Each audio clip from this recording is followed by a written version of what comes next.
এই শীতকালটা আসলেই মানে এই 25শে ডিসেম্বর বলো কিংবা 31 ডিসেম্বর কেক খেতে বানাতে খুব ইচ্ছে করে। তো সেরকমই হঠাৎ আমার ইচ্ছে করলো কেক বানাতে।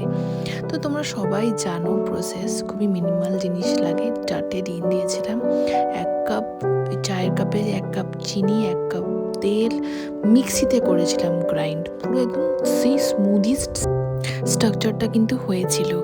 আর ময়দা দিয়েছিলাম 2 কাপ, আর একটুখানি ভ্যানিলা এসেন্স অবভিয়াসলি, আর বেকিং পাউডার 1 চামচ, ব্যাস। আর কি, আর একটা বাটিতে জাস্ট অয়েল ব্রাশ করে নিলাম, যেহেতু আমার কাছে বাটার ছিল না।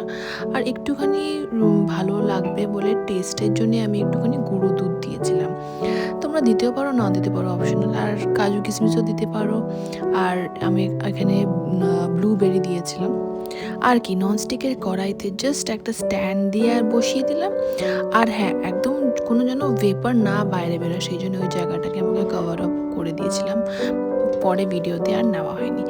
আর দেখতেই পাচ্ছ ফাইনাল লুকটা এরকম হয়েছে, একটু সাইডটা কেমন হয়ে গেছে, বাট খেতে অসাধারণ ছিল। যেরকম দেখতেই পাচ্ছ এত সফট হয়েছে, স্মুদি, যত স্মুদি হবে না টেক্সচারটা তত সুন্দর হয় খেতে। খেতে পারবি না, এটা হচ্ছে আফসোস।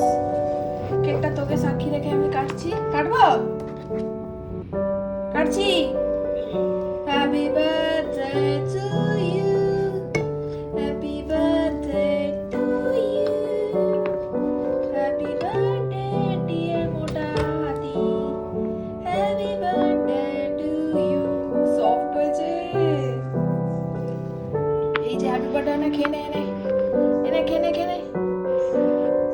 তো বন্ধুরা, আমার মতন কিন্তু কেক বানাতে একদমই ভুলো না, আর কমেন্ট করে জানাতে একদমই ভুলো না যারা যারা এখন কেক বানিয়ে খেয়েছো।